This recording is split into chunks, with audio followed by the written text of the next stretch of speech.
ఏం పాలసీలు ఉంటాయి సార్? మీరు అధికారంలో ఉన్నప్పుడు కేసులు పెట్టి వాళ్ళని ఎడాపేడ లోపలేసేశారు.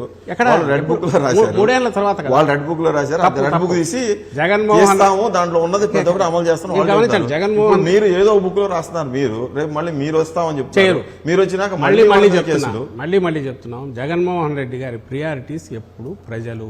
మా పార్టీ ఆయన వల్ల మా పార్టీ ప్రియారిటీ ఎప్పుడు ప్రజలు కాదంటున్నారు కదా. ఇప్పుడు ఎవరన్నారు? ఈ కేసులు పెట్టిన వాళ్ళు అంటున్నారు కదా. మీరు ఏమని జగన్ చెబుతున్నాడు కదా, కేసులు పెట్టిన వాళ్ళు మా వాళ్ళు, నా మాట కూడా రేపు వినరు అని. అవును, ఏది దీనికి సంబంధించిన నీ బిహేవియర్ వల్ల, నువ్వు వేసిన విత్తనం వల్ల ఇలాంటి వచ్చే అవకాశం ఉంది నాయన. మాపు ఎందుకు, నీ ఊరి నువ్వు వేసుకుంటున్నావు, అంతా స్పాయిల్ చేస్తున్నావు. మనం పోరాడాల్సింది ఎక్కువ ప్రజలకు సంబంధించిన ఇష్యూస్ మీద అనేది ఆయన చెప్పాలనుకుంటున్నాడు.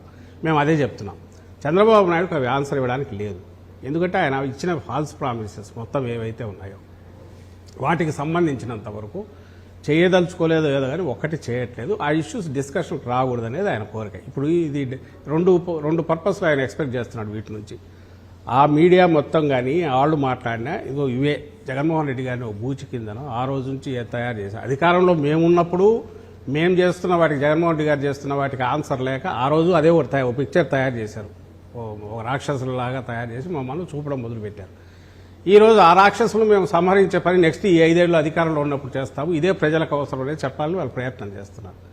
కానీ అది రాంగ్ అనేది అందరికీ తెలుసు. ప్రజలకు కావాల్సింది వాళ్ళకిచ్చిన హామీలు, మాకిచ్చిన హామీల సంగతి ఏంటంటే వాళ్ళు అడగాలని చూస్తున్నారు. ఆయన ఏమో ఛాన్స్